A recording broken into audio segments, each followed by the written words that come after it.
Hello and welcome to the Sidebar presented by True Crime News, taking you inside the courtrooms of high-profile and notorious cases from across the country. I am your host, Joshua Ritter. I'm a criminal defense lawyer based in Los Angeles and previously an LA County prosecutor. You can find me on all social media at Joshua Ritter ESQ or at joshuaritter.com. We're recording this on Friday, August 16th, 2024. On this week's episode, the matriarch at the helm of an alleged murder plot to kill her son-in-law seeks a new courtroom, following her son's conviction on similar charges in that same courtroom last year. Plus, a group of upper middle-class teens who allegedly called themselves the Gilbert Goons appear in court as they face charges for the beating death of a fellow teen. But first, the trial of a woman who claims she shot her neighbor in self-defense through a locked door in a confrontation about children playing in her yard. Today we are joined by Martin Radner, an attorney and legal analyst, and the host of the popular YouTube channel Brother Counsel. Do yourselves a favor and check it out. Martin, welcome to the show.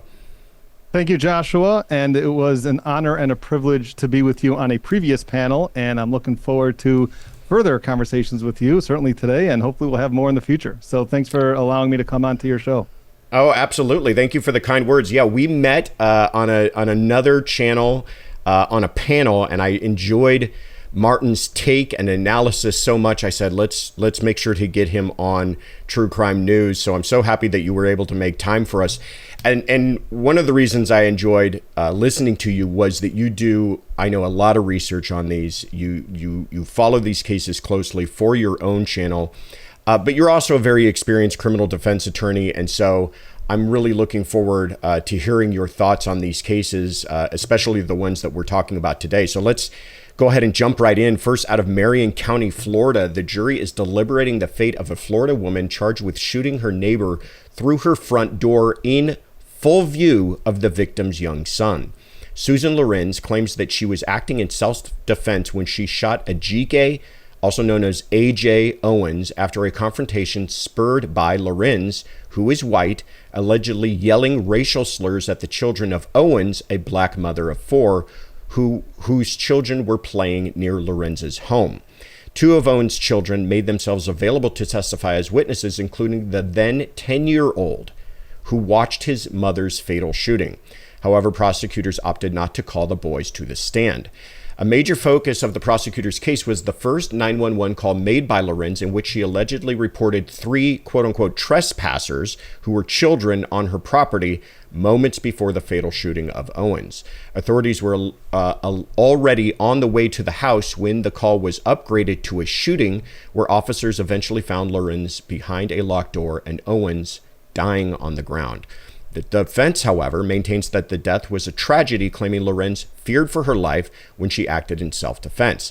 Just before we sat down to record this episode, we had questions from the jurors concerning they wanted to hear the 911 calls again, and a question regarding the damage to the defendant's door. A verdict is expected at any moment, so by the time you are listening to this, there may already be one, but we will continue to update you as we have more information. Martin, jump right in. I want to hear your thoughts on this trial. Did it proceed as you imagined, or were there any surprises for you? Yeah, well, I think it proceeded as I imagined. I thought, actually, that we were going to hear some more of some testimony about the allegations that she was using racial slurs on the children. And obviously, when the jury would hear that, they wouldn't really look at her in such a great light. And that would be one reason why you would want to call the children on the stand. Prosecution chose not to do that, so we didn't really hear much about that. But this really, again, it implicates the stand your ground statute, that law in Florida, which has become popular, which a lot of people have heard about. And really, the ultimate question comes down to, like you said, self-defense. Is this a self-defense case? Her door was locked. It was bolted. Now, the testimony has been, and the evidence has been, that AJ came over there and she was mad, and all the testimony, everybody agreed that she was mad. She was coming over there. There was even one witness who testified that he even thought that there might be an altercation. So she was definitely coming over there mad, and the testimony has been that she was pounding on that door so loudly that a neighbor who lives about a football field away heard those bangings. And her neighbors who shared a wall with her, also, the wall was shaking, the mirrors were shaking. She was scared for herself. So those banging on the door, that's the question. Did Susan Lawrence actually feel that her life was in danger? Now, we know that there's no duty to retreat in your own house, but the ultimate question is, did she feel in fear of her life or great bodily harm? Now, also, there's another aspect to this, which is something that sometimes people gloss over, and that is that if there is a forcible felony where in this case, the victim, AJ, if she was committing a forcible felony, that would also rise to the level where Susan would be justified for using deadly force on her. So that'd be another issue was there any sort of forcible felony that was being committed by A.J. Owens, as well as one other part also, which is straight up from the jury instructions. I'll tell you exactly what this says. It says, a person who unlawfully and by force enters or attempts to enter another's dwelling is presumed to be doing so with the intent to commit an unlawful act involving force or violence. So here, was AJ attempting to enter? Is that what she was trying to do? Or she was trying to get Susan to come out? So this is also another area which could be definitely argued by the defense that she was really banging down that door like she wanted to come in and attack. And if the jury buys that, well, then we may get an acquittal or at least maybe a hung jury. But I think it's an interesting case because it's really testing the extent and the boundaries of self-defense. Absolutely. And let's talk a little bit about self-defense, because self-defense really boils down to a couple of concepts. The first being reasonableness, right? So it's not just, like you just pointed out, there may have been plenty of reason that she had to be in fear. It sounds like the neighbors may have had a reason that they were scared for some sort of confrontation, but the reasonableness of a fear for her life and a reasonable response to that, and also this idea of immediacy. Could you help us kind of walk through how those two concepts might apply in this case? Yeah, well, sure, absolutely, because the standard here is not what she was subjectively feeling. It's what a common person, a prudent, cautious person would have felt in that situation, not specifically what Susan was feeling at that time. Now, we know that Susan was a very frail woman. She had a lot of medical issues. She had an aneurysm on her left kidney artery. She had a fusion in her back. She was a frail woman. And that's not going to cut it, because it has to be a regular person, what a reasonable, cautious person would have done in that specific situation. So you're absolutely right about that. And what was the other part that you wanted me to... immediacy, because a lot of this has come down to, okay, she's banging on the door, she's yelling at her, maybe even Lorenz even reasonably felt that she was trying to get in, but she wasn't in, and that door still was locked. So do we have that level of immediate threat to her life that would allow for this type of response using deadly force? Yeah, exactly. And that's why it's so important, why the prosecution pointed this out, that when she hung up that call with 911, when she was complaining about the trespassing, it was 2 minutes later when that shot was fired. And it was only one shot, by the way, which is also, I think, an interesting point in this case. She only shot one shot. But yeah, it was only 2 minutes after she hung up the phone. And that could be something that, they told them that a deputy is on their way. So could have she just waited another minute or two for the police to show up and hope that door stays the way it is and she won't come burrowing down, and then she won't have to use this force. So that's a tremendous, very important part about this, whether she actually in that immediate sense felt that her life was in danger and she couldn't wait another second for the police to come. Yeah. One more point, and then I want to get to the question that the jurors had this morning. But she's also tell me how does it play out that she's shooting through a closed door? So she doesn't know what she's shooting at. It doesn't appear as though she's shooting some sort of warning shot. She's shooting through the door, and there's evidence that she may have been aware that children were on the other side of that door as well. How does all of that play into this idea that it's kind of a blind shot? Yeah, I mean, that could also go to, was her intent to actually kill her? Now, they didn't charge her with second-degree murder, which I think you could have made an argument to charge her with that, because there definitely was some spite or ill will or perhaps even evil intent here between the two. They had a very souring relationship. This wasn't the first time that they had trouble with each other. So yeah, exactly what she was actually thinking of shooting through that door, instead of maybe just waiting for, if she's really fearful that the door is going to come crashing down, and maybe she has children with her, wait for that door to crash down and then take the shot then. So I mean, that these are all fantastic points, Josh. Yeah. Okay. Now, the jurors have already had a couple of questions. By the time we've sat down to record this, they've been deliberating for under 2 hours, but they've already come back with some questions. The first question, and you know how this is, being a trial lawyer, the second those questions start to roll in is when your blood pressure really starts to go through the roof, because you're now the reading of tea leaves really begins, because you're trying to figure out what could they possibly be thinking by these questions. The first question is, they wanted to hear the 911 tapes again. No shocker there. And I think for both the prosecution and the defense, not really a lot of divining they can do with that, because it's evidence, and probably evidence you would expect them to want to hear from again. But the second question, they wanted to know about the damage to the door. When was that done? When was it repaired? Could you walk us through that element, why they might be asking questions about it? And then who do you think is sweating more, having heard that question, the prosecution or the defense?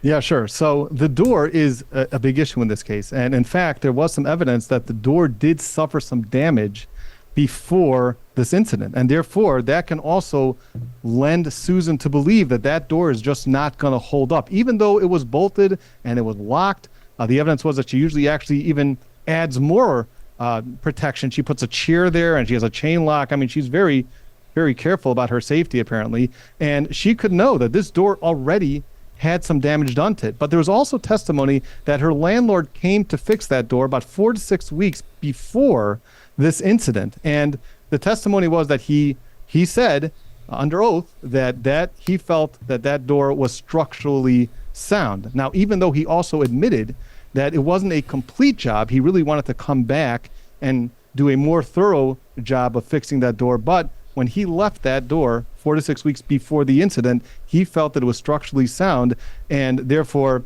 that's going to play into, well, then Susan should have also felt that it was structurally sound, or, that's where the jury's thinking about it. Now, who's sweating more about that question? I would think the prosecution is certainly sweating more about that question, because now the jury's thinking, well, maybe that door wasn't actually repaired and it's a shaky door, and maybe Susan had reason to believe that she's going to knock down that door and come in and beat her to a pulp. So, yeah, if I was a prosecutor, I'd be sweating a little bit more now after hearing that question. But, Josh, sometimes they ask a question like that, the defense gets all excited that, oh, maybe they're thinking about it, and then maybe 20 minutes later they'll come back with a guilty verdict. So it's always hard to know exactly what the jury's thinking with the questions. But, yeah, certainly that question certainly favors the defense.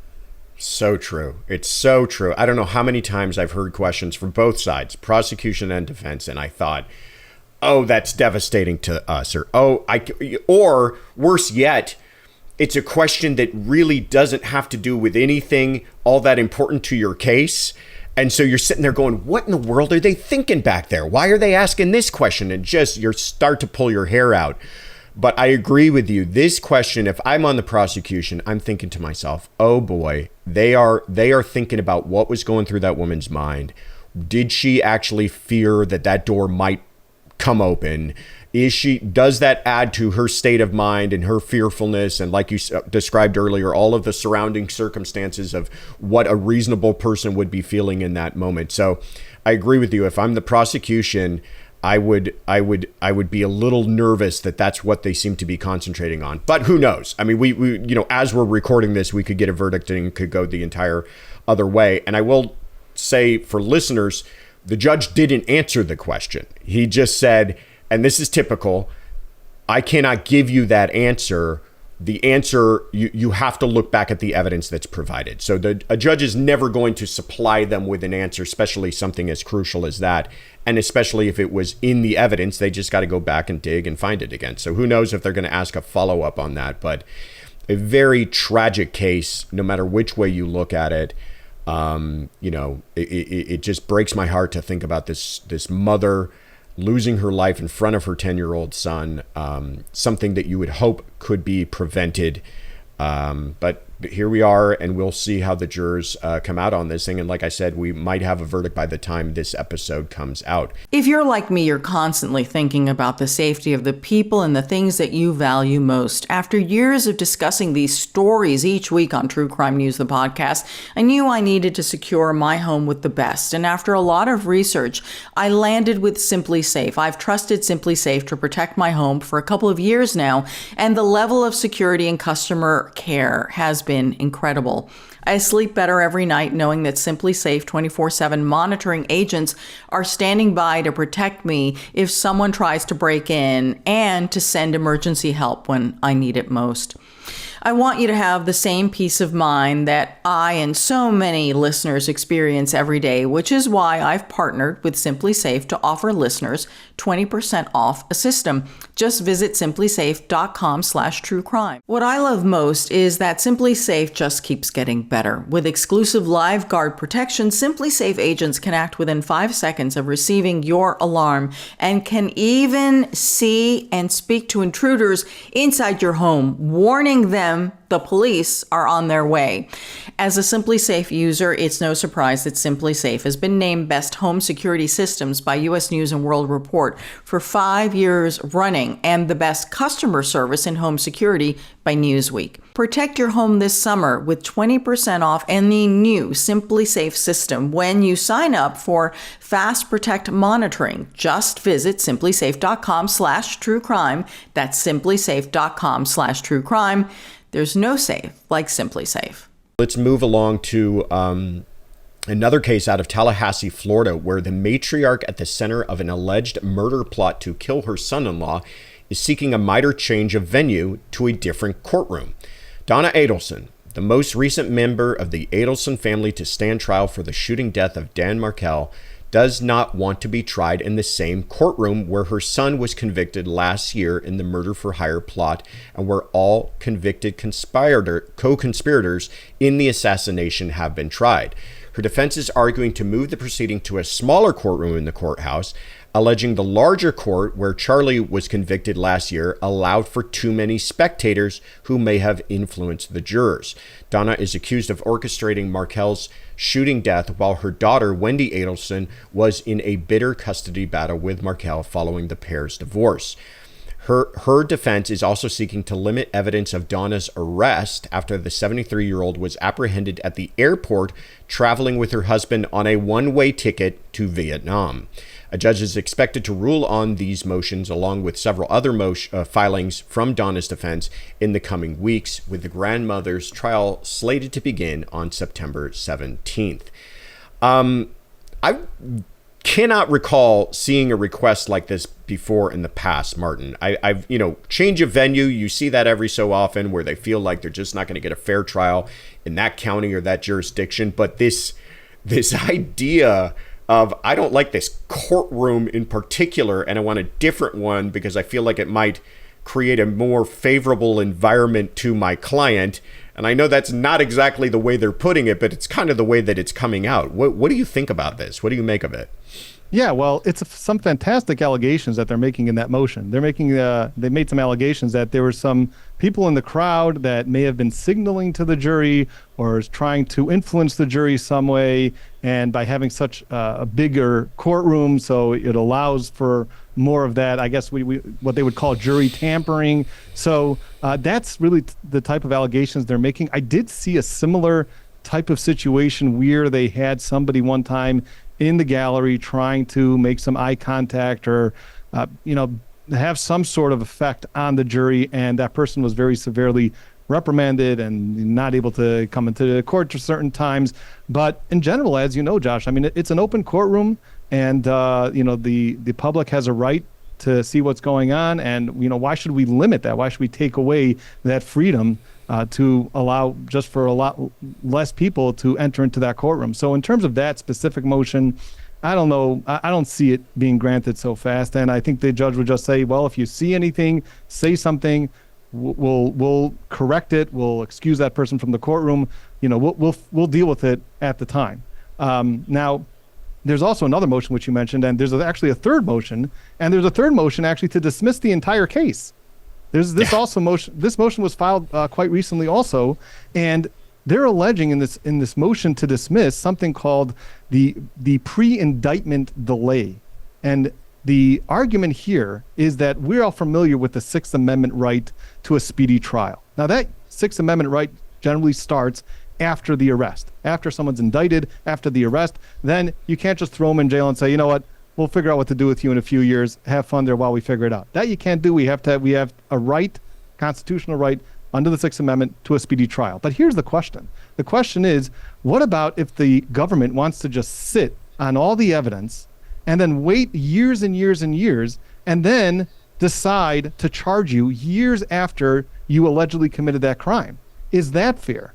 And what the courts have held in this case, and certainly in Florida, and I did some of the research on this, is that under the 5th and 14th Amendment of the guarantee of due process, that also is not allowed. The prosecution is not allowed to just sit on all the evidence and wait for all the witnesses that may help you or some other tactical advantage of theirs to just wait to charge you many, many years later. So this is the argument that they're making in this motion to dismiss, which is also a motion to preclude certain evidence. And that is that since Donna Adelson has only been indicted at the end of 2023, and we know that this murder happened in 2014. So, there's this pre-indictment delay.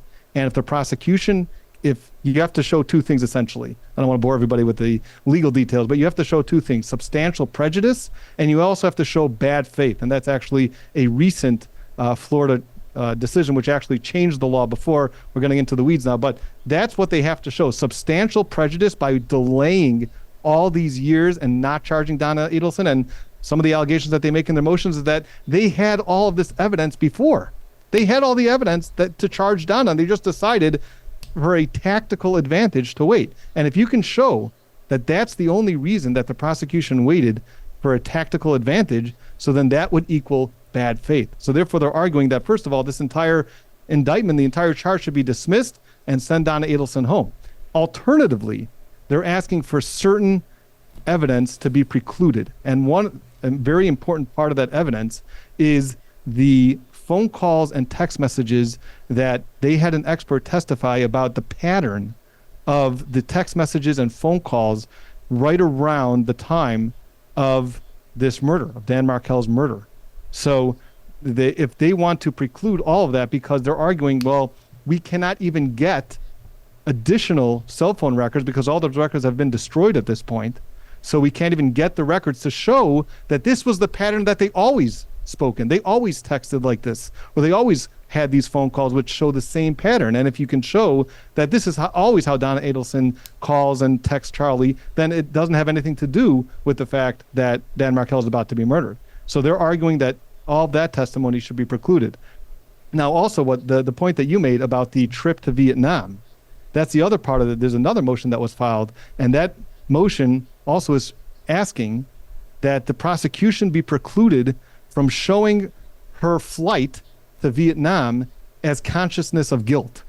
And you know, Josh, as well as I do, that when a defendant is caught fleeing or trying to run away and they use that as consciousness of guilt, that really sends a strong message home to the jury that this person is guilty. And they're arguing that additionally, that should also be precluded. And they're arguing because, again, basically the argument is, I'm not going to bore everybody with the case law here, but essentially the argument here, again, is that since it was so much of a delay, a 9-year delay before she's charged, why do you think now all of a sudden she's fleeing? If she felt that she needed to flee, wouldn't she flee much closer to the actual time of the murder?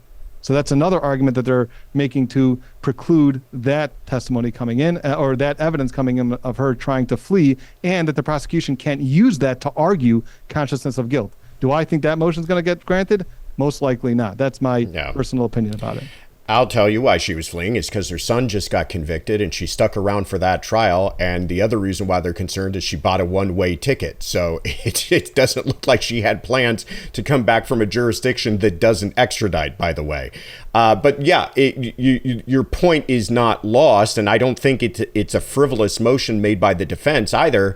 to say, hey, you guys sat around, and it looks like the reason why you sat around wasn't that you didn't have the evidence. You have all the evidence that you're charging my client with right now is the same evidence that you had years ago, but you just sat on it and waited for these other cases to play out because you felt that there was a strategic advantage to you. Really good point. Not a bad argument. I agree with you. I'm going to go out on a limb and say I don't think the judge is going to grant it, but it does have some merit. And it's a funny question. I've actually dealt with it myself before in my own practice, because you don't see this all that often, because usually there's something called the statute of limitations that kind of precludes all of this behavior by the prosecution. Usually they're under the gun to get these cases filed because they don't want to lose out on being able to pursue a prosecution based on the statute of limitations. In murder, it's limitless. You could come back and file murder charges on someone decades later. So there's not that same concern here. So every once in a while, you'll see it in a murder case where the defense might say, listen, this isn't about you took too long to get me to trial. You just took too long to even charge me. And now what am I going to do? All the witnesses I had to defend me are gone or dead or lost. And all of the evidence I would have used, and a good example of that being this telephone evidence, cell phone evidence that they might have used, that's all gone. So now you've got me in a worse position that I am, as I sit here right now, than I would have been years ago had you charged me with the original evidence. Again, not a really poor argument. I don't think it will win the day here. I don't think the delay was so tremendously long that it creates such a prejudice. And quite frankly, I think that last prong that you talked about, bad faith, is going to be difficult to prove. They're going to have to show that this was some sort of deliberate effort to actually harm the defense case in doing this. And I think that's just going to be a bridge too far for the defense to be able to meet with this judge, especially on a case of this magnitude. Thought I had on that is, it's not like I guess this was so funny to me because I just really don't ever see it. And it's not like they're saying that we want another courtroom because there's an advantage to it. They're saying that it will make for a more just environment. So I think that's a clever way of framing it. But, and I want to hear your thoughts on this, I just can't see a judge granting this, not because he may not believe in the value of their arguments, but this, many times judges are not just thinking about this ruling, they're thinking about how this ruling will affect every ruling moving forward. And if you're a defendant in that courtroom and you've got a trial coming up, why can't you say, hey, I don't want to be here either. I want that smaller courtroom too. Or I want a bigger courtroom for whatever reason. And now you've got every single defendant who goes through that courthouse picking and choosing their state of play. What do you think about that? Yeah, I think that's 100% true. And if they would have actually some real evidence that would show that what they're alleging actually happened, that would be something else. But this is just allegations. And, quite frankly, in a small courtroom, you can even also have even more of an opportunity, or closer to the jury perhaps, or you can still do the same communicate. You can still shenanigans can take place in a small courtroom as well. Sure. Right. So those people who really want to communicate with the jury and want to act in this nefarious way, they can still do it. So you're not really solving the problem. And like you said, it's opening up a whole can of worms for every single case. Every single defendant is going to start making, I want to go to that floor and that courtroom and this and that and the other thing. And I think you're right that they framed it the right way. But I think you agreed that this is most likely not going to be granted. Yeah. Last question on this, and anytime we bring up the Adelson saga, I always get asked this, so I'm going to put you on the hot seat as well. Do you think this is the end of the charges for the Adelsons, or is there one more player, Wendy Adelson, waiting in the wings that might be charged after all of this? What are your thoughts? Well, Josh, you weren't the first one that asked me that. But I'll tell you this, from the evidence that we've seen so far, and I've done a number of videos about this, from the evidence that we've seen so far, and again, the burden of beyond a reasonable doubt, and I'm not saying that the prosecution is not sitting on some other evidence which didn't need to come out in the other cases, like, the extraction of Wendy's phone or other evidence that they may be sitting on that implicate Wendy a lot more, we haven't seen so much evidence yet that Wendy was really involved in this whole conspiracy. Now, it's the don't tell me argument, what I call the don't tell me argument. Don't tell me that every other person in her family was involved with this and she was just completely unaware of what was going on and not involved in any way, shape or form. It's a compelling argument, it's reasonable, but the way that courts of law work, Josh, it comes down to the evidence. What evidence do we have right now that Wendy was involved? And I know the arguments that are made. She drove by Trescott. She drove by, was out of the way, and she wanted to check up on what was going on. And I've spoken about the evidence, and I acknowledge that there is some evidence that she knew what was going on and that maybe she was involved. But from what I've seen so far, I don't know if this is all the evidence that the state has. And again, that's a big, big question right there. If this is all the evidence that the state has, whether they actually have enough to go after. And remember, she had the use immunity for her to testify, so they can't use anything that she said and testified to. And that's going to be a whole can of worms that her lawyer would open up, that if any sort of evidence connects in any sort of way to her testimony, they're going to argue that it should be precluded. So, from what I see right now, I can buy that they're not going to charge her. And again, this is unless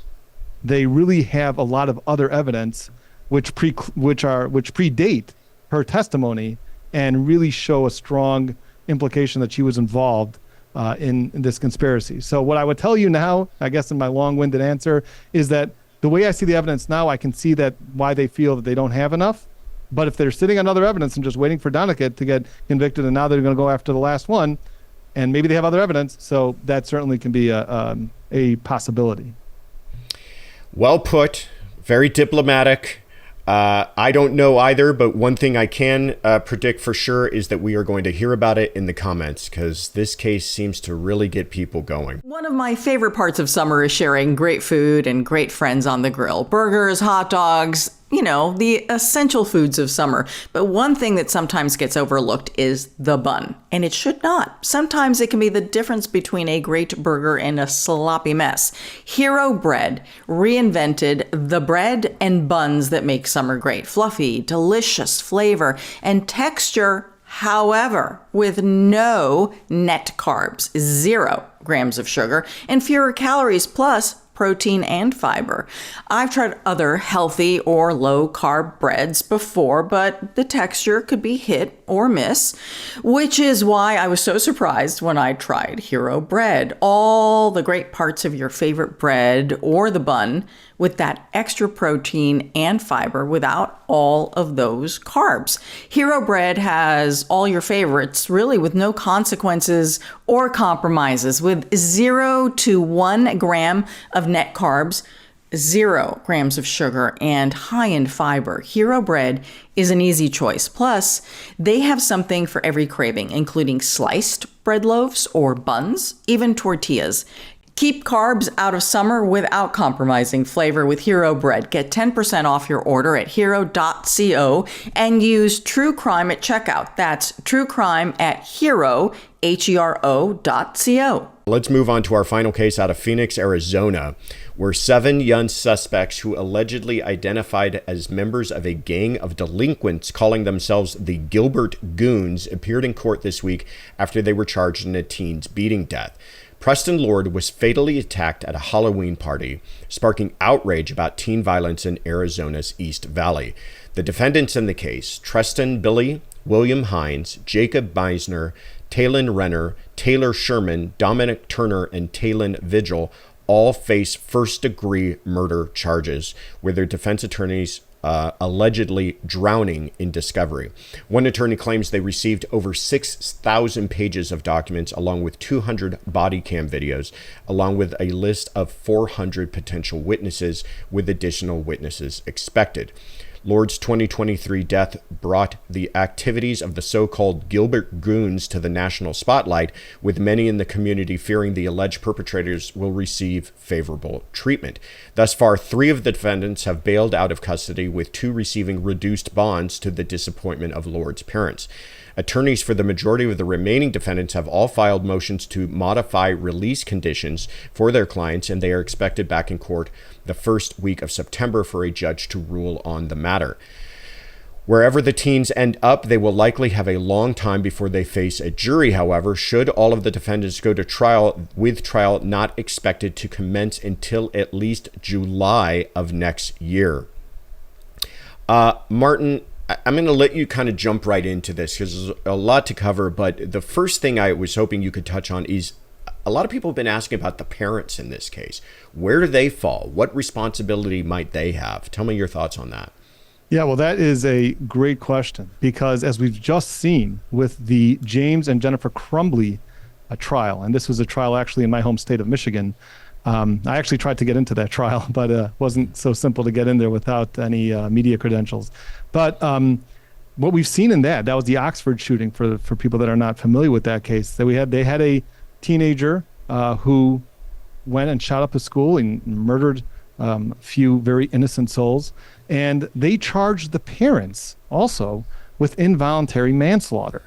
And both parents were convicted because they had something to do with buying the gun and not properly securing the gun and ignoring some obvious signs that he was exhibiting that he may actually carry out some of these crimes. And they were both charged and convicted. So they're spending time right now. And a lot of the questions that arose from that trial, and these were trials, by the way, that I covered, but a lot of the questions that were coming out from that trial is, are we going to see more of this now, where parents are going to be held criminally culpable for the crimes that their children commit? And this could be an example of where the parents can also be held responsible for some of the criminal conduct that their children engaged in. And we know we have some minors here. They're being charged like adults.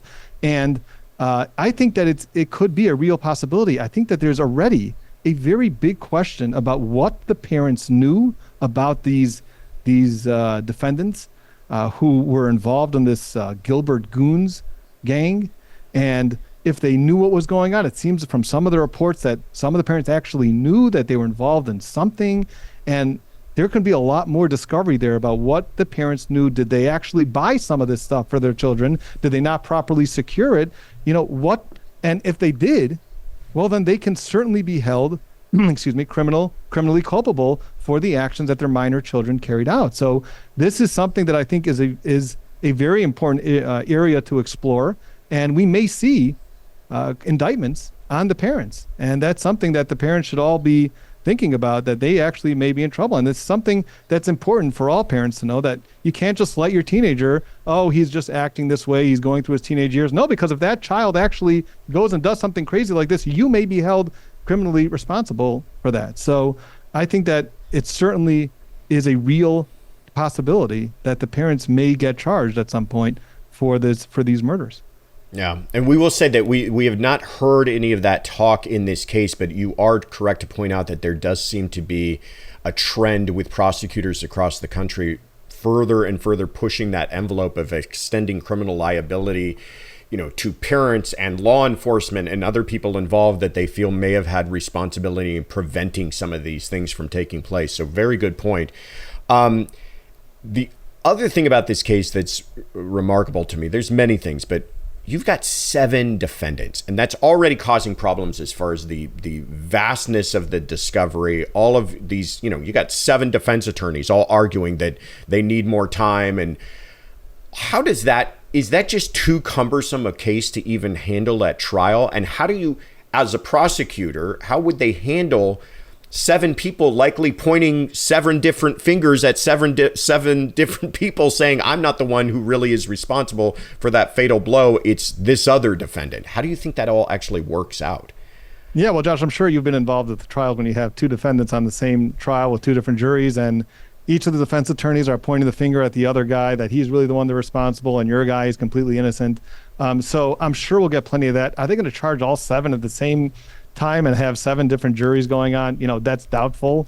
The reason that this all may not even make a difference is because if they were all involved in beating this poor kid up, so then felony murder says that they're all responsible for the murder, even if you were just the one to throw him down and not do anything more or give him a little punch on the arm. But if you were involved in that act, as you know, Josh, then you can be guilty of felony murder. So it doesn't matter who was the one who gave the ultimate last blow that knocked him out or caused the death.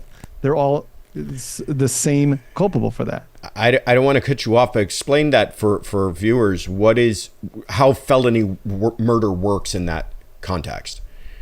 Yeah, well, felony murder works that if you have a situation like this where you have a few people that are involved in committing a crime and each one was essential to eventually cause that death or cause that crime, we'll talk about murder in this case. So then a number of jurisdictions, and I didn't see specifically do the research on this jurisdiction yet, but they have this rule called felony murder, which actually makes sense that, if you're a gang together and you're just always the guy who throws the first punch and really knocks him off of his bearings, and that allows the other guys to come in and finish the job, well, then you should be held the same responsible. So there's a lot of jurisdictions that have the felony murder rule, and I don't know specifically if this jurisdiction does. I'm assuming it does because it's just I shouldn't assume as a lawyer, but it's a very common charge that you can be charged, and I think it's very reasonable. I think it makes a lot of sense in that way. I just want to make one more point, Josh, that there's a lot of discovery in this case, and I think a lot of the reason is that we're dealing with kids here. And these kids were not these seasoned criminals who try to hide their tracks. They were posting and bragging about what they were doing on social media. So there can be a whole lot of posts that all of these 7 defendants posted about of all the different crimes that they committed.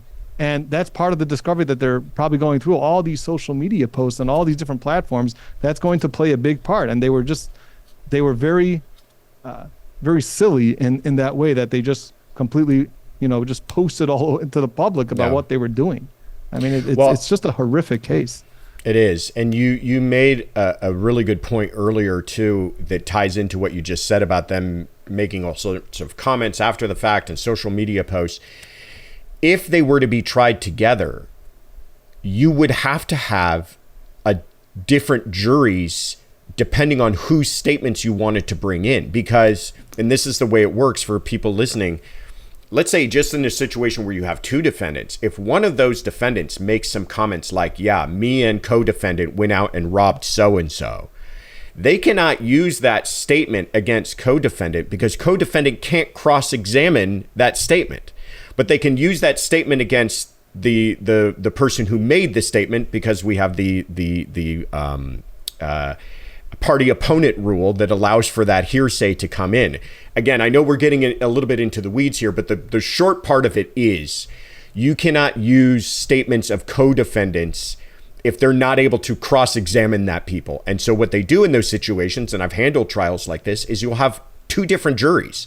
And you'll have 2 different juries watching the same trial, and you might excuse one jury to bring in just that statement and then bring them back in for the rest of the case.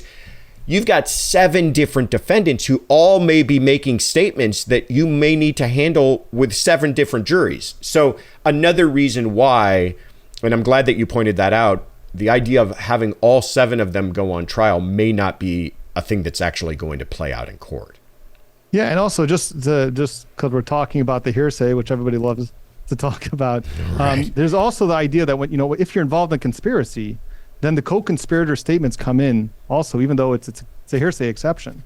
So if this was all technically a conspiracy, and they all got together to do this together, so then those statements could be coming in, and then the question is going to be, well, was this conspiracy or not? Was I just happened to have been there and joined the fight? So yeah, I mean, this is all going to have to get hashed out, and it'll be interesting, legally how this all gets hashed out eventually to the eventual trial from all these 7 defendants. If there's a trial, by the way, there could be some pleas taken. Maybe they'll offer a plea for some of these people to testify against the others. That can happen also. Oh, absolutely. I think the flipping on each other's about to begin soon. Yeah, it's a monster of a case. They are charged with kidnapping and with murder, so they're looking at tremendous exposure. They're all children who come from, varying degrees of privilege. So who know? The whole thing to me is going to carry on at least until next year, and I expect to see many more twists and turns. But in the meantime, that is our show for the week. Martin, thank you so much for coming on. Please tell us, where can people find out more about you? Well, first of all, Josh, thanks for having me on. It's always, like I said, a privilege to discuss different cases with you and all that. So hopefully we'll be doing this more in the future.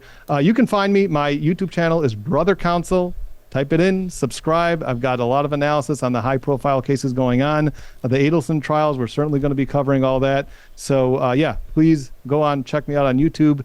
I'm Brother Counsel, and that's really it. So thank you all. And do yourselves a favor, everybody, and do check it out. If you want to hear more commentary like this, you can do yourself a favor. In the meantime, I'm your host, Josh Ritter. You can find me on Instagram and Twitter at Joshua Ritter ESQ or at joshuaritter.com. And if you want to hear my thoughts and coverage on even more true crime cases, you can check out my brand new YouTube channel, Courtroom Confidential.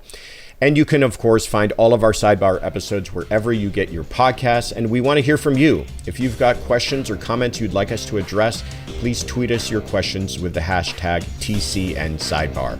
And thank you for joining us at the True Crime News Sidebar.